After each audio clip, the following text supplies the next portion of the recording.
When it comes to flexibility, is there a right and a wrong way? Let's take a look at this subject. When you look at the subject of flexibility, let's stop and think about what we're trying to do with the soft tissue. Essentially, we're trying to give the opportunity of the muscle to go through its full range of motion with the least amount of restriction. The word flexibility, when most people think about it, they think about their ability to put their foot behind their head, right? You think of these really extreme ranges of motion. When we're looking at flexibility, I want you to think about it from a sport-specific standpoint. What ranges of motion need to be put into place for you to get optimum speed and endurance? How do you reduce the core body temperature in the muscle? You do that through having optimized range of motion.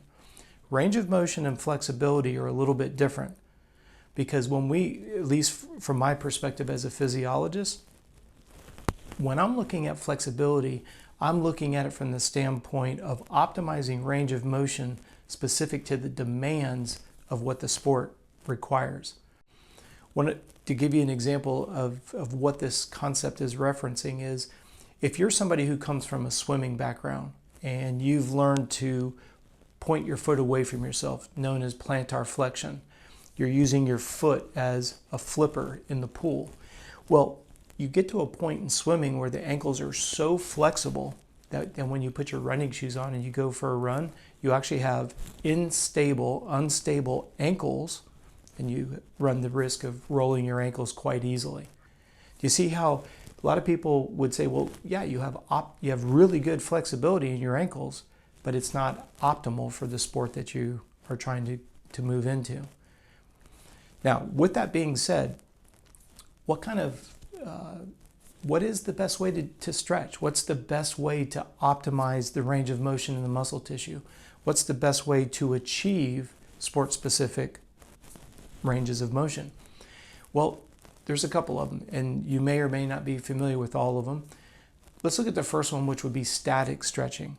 This would be where you isolate a muscle and then you hold that for 3, 5, 10 seconds. There's a lot of different schools of thought on how long you should hold a stretch. That's not what we're talking about here, and it's beyond the scope of this video. But what I do want you to recognize is, think about the word static.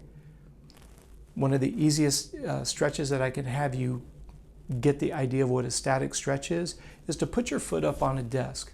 Make sure the foot that's on the ground, the toes are pointing the same direction. That way it squares your hips off. And what I want you to do is just lower your chest down towards your toes. Lower your chest towards your knee. And when you feel that little bit of tension in the backside of the leg, just stop. Now when you stop, that's a static stretch. There's a neuromuscular communication that goes from the Golgi apparatus of the muscle, goes to the brain. It's called the myotactic stretch reflex. It's simply designed to keep you from tearing the muscle. What I want you to visualize is that you're going to where you feel that tension and then you pause. There's where we get the term static. The brain gets a message to the muscles communicate back and say, hey, we're not going to go any further. Everything relaxes, and then usually the muscle will start to relax to the point that you can deepen the stretch. There's obviously a very finite line between going too far, tearing the tissue and creating scar tissue, versus being patient and letting that muscle elongate. The second type of stretching is referred to as ballistic, and this is one that you want to vehemently stay away from. Ballistic is bouncing. If we take the exact same illustration of the hamstring stretch, imagine the weight of your upper body and you're bouncing it over and over and over again. The amount of weight that's coming into the muscles being overextended, and the tendency for that myotactic stretch reflex to engage increases the risk of injury, increases the risk of muscle tear, increases everything that you don't want, and it doesn't give you what you do want, which is an elongated muscle. I hope that makes sense. As you're using your upper body weight and you're bouncing off of that, the muscle's at its fullest length, and now you throw this little weight at it, it's like you throwing a weight through a window. Eventually it's going to break. So ballistic stretching you want to stay away from. Static stretching, good to go. Now there's two other types of flexibility that I want you to contemplate. This next one It's got a very long name. The acronym is PNF. P as in Paul, N as in Nancy, F as in Frank. It's just an acronym for Proprioceptive Neuromuscular Facilitation. And the concept is any muscle that's put under full load creates full relaxation. So we say maximum contraction equals maximum relaxation. Now, without getting into a tremendous amount of muscle chemistry and neuroscience and stuff, I want you to think about this. If you lay down on your back and you take a rope and you put it around your foot, and with your arms you're resisting, right? Your foot is pushing away from you. You're laying on your back, your foot is pushing away from you, and you're resisting it with a rope. What you're doing, believe it or not, is you're engaging the hamstrings. You're pushing away and you're pulling. See how you're creating a push and a pull? Well, as you resist against the rope and then you relax, you'll actually be able to deepen the hamstring stretch. You could do this by putting your foot up against a door jamb. You could have somebody, this is you got to be cautious when you do this. You could have somebody, you lay down on your back, bring your right leg up to where it's a comfortable stretch in your hamstring. Nobody pushes on you, but somebody just allows you to put your heel against them based on where your range of motion is at. Then you press against them. You're engaging the hamstrings. Count to 3, count to 5, count to 7, then relax. Person doesn't push, you will be able to deepen that hamstring stretch.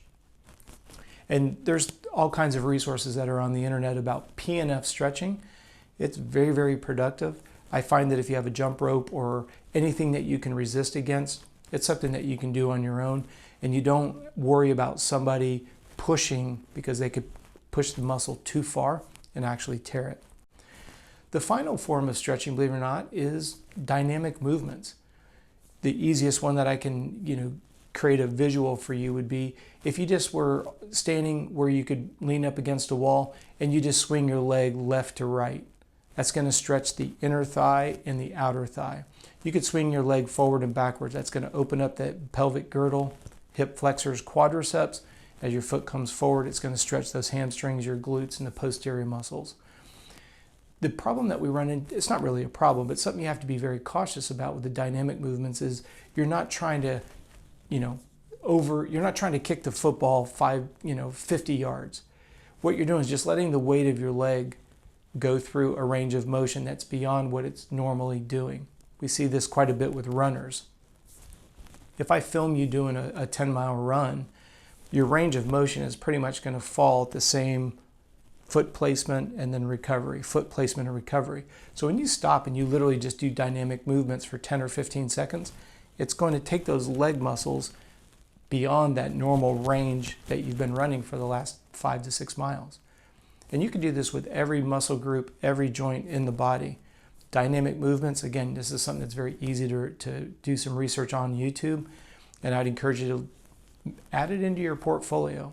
How do I increase my speed and my endurance? How do I improve my sport-specific range of motion?